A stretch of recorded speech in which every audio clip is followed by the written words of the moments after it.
사랑하는 성도 여러분, 토요일입니다. 한 주간 어떤 삶을 사셨나요? 오늘도 우리의 말씀 묵상의 자리에서 우리가 점검되어지고 더 온전하게 말씀 앞에 서는 귀한 시간 될 수 있기를 소원합니다. 기도하겠습니다. 아버지 하나님, 화살처럼 빠른 시간 속에서 늘 우리는 주의 말씀을 볼 수 있도록 인도해 주셔서 감사합니다. 그 말씀 가운데 들려지는 말씀이 있을 수 있도록 우리의 감각을 깨워 주시옵소서. 세상에는 예민하면서도 영적으로 주님 앞에서는 예민하지 못한 우리를 봅니다. 하나님, 오늘 우리가 세상에서는 우둔하더라도 주님 앞에서는 감각 있는 자로 살 수 있도록 성령님 우리를 인도해 주십시오. 오늘도 말씀을 열 때 우리 안에 거하시는 성령께서 깨닫게 하심으로 이 말씀이 내게 들려주시는 하나님의 음성으로 듣고 또 그 말씀을 중심으로 무게 있게 살아갈 수 있는 은혜를 허락하여 주옵소서. 예수님 이름으로 기도합니다. 아멘. 오늘부터 고린도 후서의 말씀이 진행됩니다. 고린도 후서는 이전에 고린도 전서를 묵상했었는데요. 고린도 후서는 약간의 성격이 다르기 때문에 이 고린도 후서의 책이 어떤 성격이고 또 어떤 배경을 가지고 있는지 간략하게 설명해 드린 다음에 오늘 묵상을 함께 하도록 하겠습니다. 먼저 이 고린도 후서의 개관이라고 한다면 고린도 후서의 그 전서와 후서는 약간의 좀 차이가 있습니다. 고린도 전서에서는 교회의 문제, 공동체의 어떤 어려움들이었다면 그들의 어떤 내적 상황이 주류를 이루었다면 후서에서는요, 외부의 거짓 사도들로부터 야기되어지는 문제들을 다루고 있습니다. 또 한 교회가 세워지고 시간이 지남에 따라서 그 안에서 발생하는 많은 다반사가 있겠죠. 그 다반사들 속에서 그 어려움을 어떻게 겪고 있는지를 보여줍니다. 또 바울은 그 고린도 교회가 회개를 많이 주문을 했었죠. 전서에서 말이죠. 그런데 후서로 넘어오면 그들이 회개했다라고 하는 내용을 듣게 됩니다. 그래서 계속 그 주 안에서 이들이 공동체에 속한 자들이 분별하면서 하나님의 나라를 향해 그들이 계속 조심하고 분별하고 살아가는 삶. 그래서 어떤 분들은요, 이 고린도후서는 훌륭한 신앙 안내서다라고 말씀합니다. 고린도 도시는 이전에 한번 설명을 드렸습니다. 그 도시가 가지고 있는 특성, 바울 당시에는 어떤 성적인 문란함보다도 더 중요한 것은 교회에 영향을 끼치는 환경이 있었습니다. 그 환경은 바로 뭐냐면 그들이 처한 심한 기근입니다. 그들의 힘으로 어떻게 할 수 없는 거죠. 곡식이 풍성하고 돈이 많이 몰리는 항구 도시였지만 그 당시에 그 기근이 심해지면서 가난한 자들의 고충이 더해지던 시점이었습니다. 그리고 젊은이들은 결혼을 고민해야 하는 오늘날과 같은 그런 상황이죠. 심지어 바울의 그 교회조차도 많은 부담을 덜기 위해서 사역해야만 하는 시점입니다. 이 부분이 오늘날 이 한국교회의 상황, 코로나 중에서 한국교회 상황과도 좀 많이 맞물리는 것 같습니다. 교회 부담이 많아지는 시기가 됐고 또 젊은이들은 결혼을 고민하고 또 재난을 당하면서 그 가운데서 겪는 성도들의 고단함이 있잖아요. 그런 안목에서 오늘 이 고린도 후서를 보자면 그 안에서 우리의 신앙이 어떻게 세워져 가야 하는지를 발견해보는 귀한 시작이 될 것 같습니다. 또 그 고린도 도시가 갖고 있었던 어떤 특수성이라고 한다면 경쟁적인 문화였습니다. 또 내 자신의 그 어떠함을 자랑하는 그 문화들, 또 그 문화에 서서히 동화되어져 버리는 그런 모습들이 이 고린도 후서에는 잘 기록이 되어 있습니다. 또 한 가지 후서에서 가장 중요하게 다루고 있는 것 가운데 하나는 거짓 사도들의 영향, 그것이 교회에 미쳐 있는 것들입니다. 자, 바울은 이 고린도 교회를 향해서 편지를 쓰게 되고 그 편지의 큰 목적이라고 한다면 첫 번째는요, 예루살렘을 위한 연보, 헌금의 문제를 다루고 있습니다. 그 교회들의 참여를 요청하고 있죠. 자, 그리고 두 번째로 생각해 본다면 거짓 사도들의 영향, 그 영향에서 흔들리는 교회를 바로잡기 위한 바울의 고민과 기도가 있습니다. 그리고 개인적으로 바울에게 정통성, 사도의 정통성을 의심하고 그것을, 그 사도권을 흔드는 것에 대해서 바울이 어떤 식으로 대응하는지도 나타나 있습니다.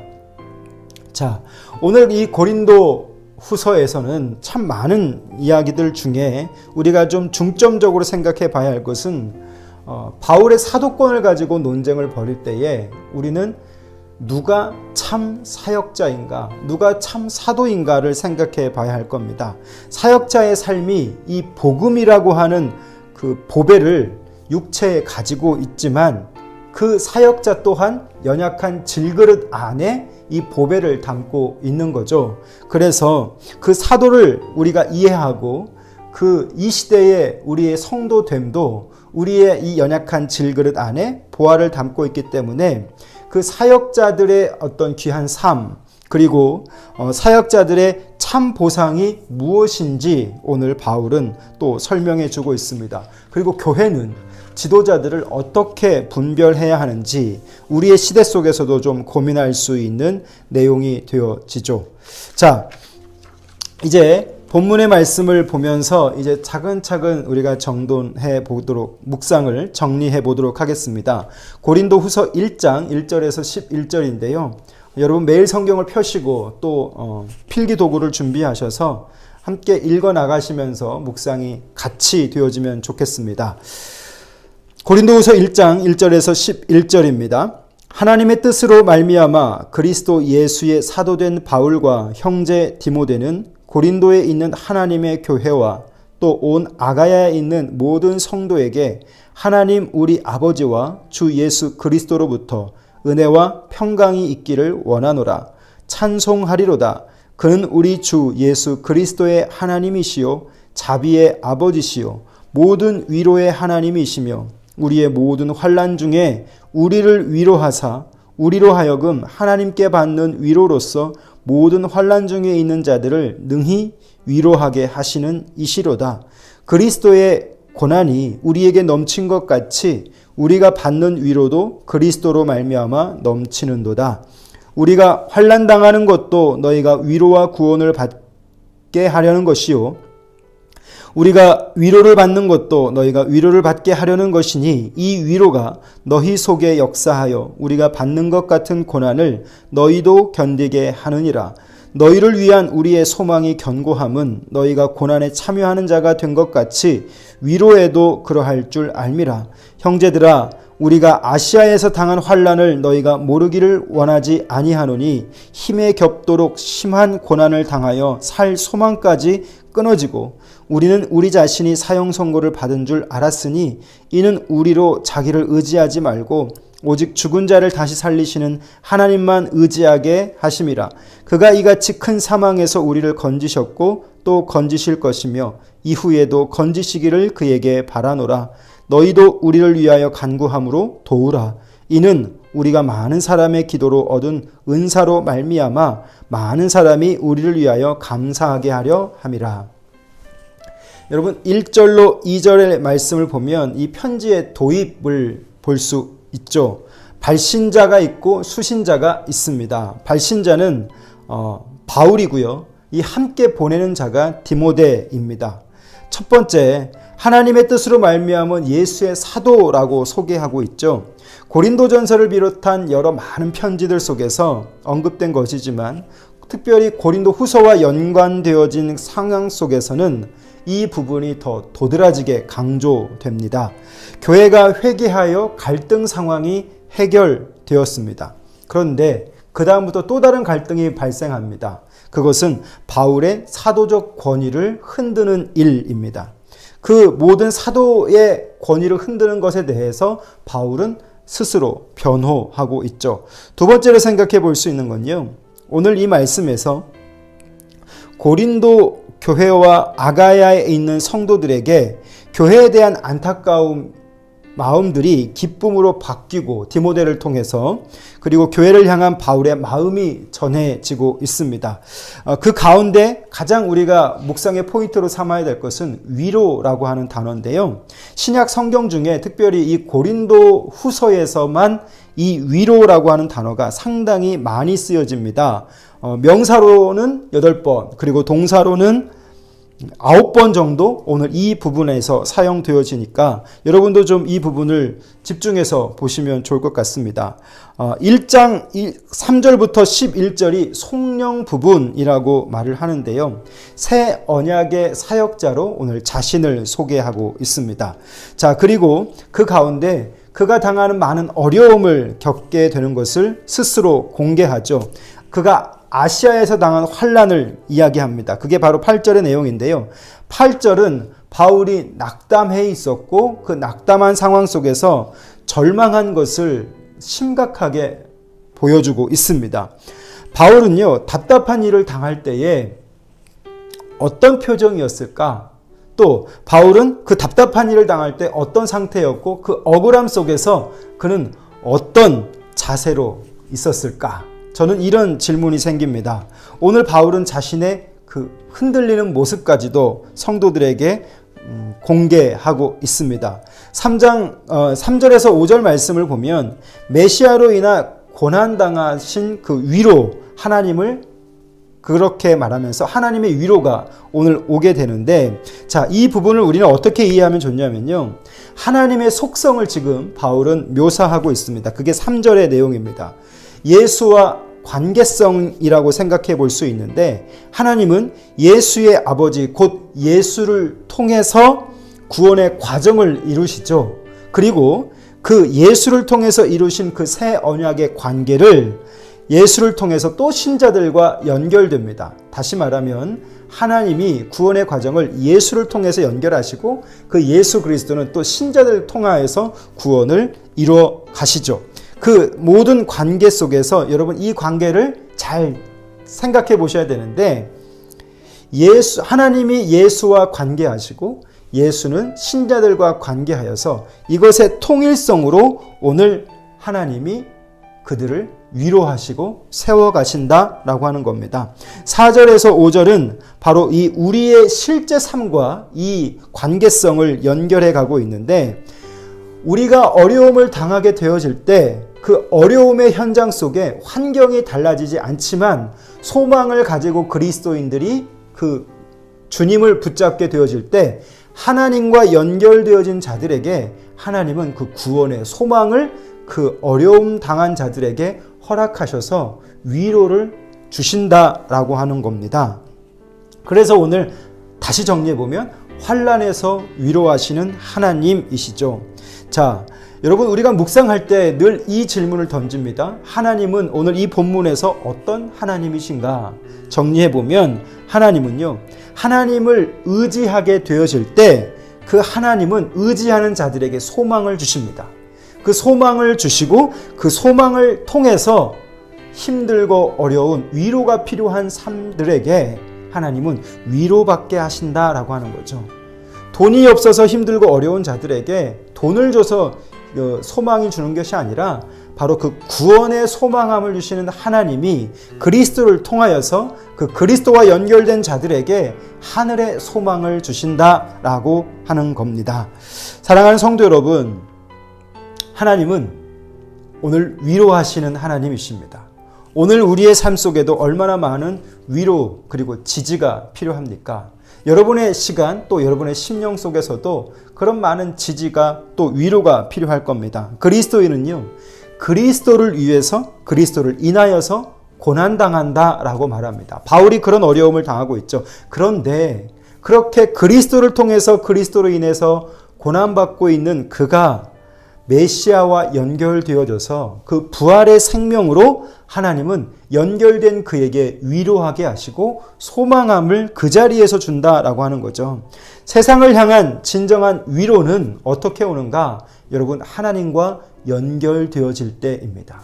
오늘 여러분 위로가 필요하십니까? 하나님과 연결되어져 있는지 확인해 보시기를 바랍니다. 아침에 자고 깨면 바로 휴대폰을 켜서 그것을 연결하잖아요. 인터넷을 연결하는 것처럼 오늘 우리는 우리의 시간 속에서 내가 하나님과 연결되어져 있는지를 확인하는 이 시간이 되어지기를 바랍니다. 하나님과 화목되어야 되는 거죠. 오직 예수를 통해서 말이죠. 그리고 그 사도의 고난 속에서 오늘 성도의 위로가 있음을 봅니다. 사도가 갖는 고난을 통해서 사역을 할 때 늘 이 애매한 고난이 많이 옵니다. 선을 행하나 오히려 그 선함이 아닌 다른 어떤 방식으로 애매한 시간을 경험하게 되죠. 그런 자들에게 무엇이 필요할까요? 어깨를 다독여 줄 수 있는 위로함. 그 위로는 어디서부터 오는가? 고난당한 성도들을 위로할 수 있는 분, 그분이 바로 예수 그리스도이십니다. 하나님과 그가 연결되어져야 되는 것이죠. 그래서 고난에 담긴 하나님의 그 선한 의도, 그것을 깨닫고 사도처럼 견딜 수 있는 견딤이라고 하는 단어를 오늘 기록하고 있습니다. 사랑하는 성도 여러분, 사도는 고린도 성도들에게 오늘 자기처럼 하나님의 위로를 받으라고 이야기하고 있습니다. 그것에 기대라라고 하는 거죠. 오늘 저와 여러분의 삶 속에 하나님께 기대는 시간 될 수 있기를 바라요. 많은 자들이 위로가 필요하고 많은 자들이 지금 그들의 내면 속에 평안이 필요한 그런 시간 아닙니까? 우리가 오늘 어디서부터 그 위로를 얻을 수 있는가? 그것은 오직 주님으로부터 온다라고 하는 것입니다. 하나님은 우리를 그렇게 위로하실 수 있는 것이죠. 바울은 자기가 그 엄청난 어려움을 당하게 되어질 때 어디서부터 위로를 받았는가? 자신의 환난의 경험을 이야기하면서 성도들에게 자신의 그 어떠함을 공개합니다. 그가 당하는 그 사도적 어려움, 곤고함 속에서 오늘 그 성도들에게 공개하는 것을 보면서요. 오늘 자신을 의지하지 않고 죽은 자를 살리시는, 그래서 하나님만 의지하게 하는 그 하나님의 손길을 기댈 수 있도록 바울은 요청합니다. 자신도 끝까지 믿음을 지킬 수 있도록 그리고 성도들에게 기도해 달라고 부탁하고 있죠. 오늘 이것이 공동체가 세워져가는 방식이지 않을까 싶습니다. 공동체는 서로 연결되어지고 지지되어져서 서로 연약한 그릇 안에 예수라고 하는 보배를 담았죠. 그 질그릇은 늘 깨지고 넘어지고 그러기 십상입니다. 그러나 그렇게 바울이 자신의 연약함을 고백하고 성도들 앞에서 끝까지 믿음을 지킬 수 있도록 기도해달라. 오늘 여러분 누구를 위해서 기도하시겠습니까? 여러분 주변에 있는 흔들리고 있는 자들, 믿음이 연약한 자들, 그들을 찾으시고 오늘 그들의 이름을 불러가면서 중보할 수 있는 시간이 되면 좋겠습니다. 사도는요, 오늘 도움만 주는 자가 아닙니다. 사도는 사람이기 때문에 도움도 받아야 되는 것이죠. 오늘 여러분 속에, 여러분의 삶 속에 도움을 줄 수 있는 자가 누구이고 또 도움이 필요한 자가 누구인지를 살펴보시면 어떨까요? 그리고 그들의 그 어떠함을 우리가 조금 지탱해주는 삶이 되면 어떨까요? 또 기도가 있습니다. 힘들어하고 어려워하고 또 눈물 짓고 있는 그 어떤 자들이 있을 텐데 성도의 그 중보의 기도, 우리가 지금 접촉할 수 없는 시대지만 전화를 통해서 또 누군가를 살피고 그들의 기도의 제목을 묻고 그렇게 나아갈 수 있는 그런 공동체가 될 수 있기를 소원합니다.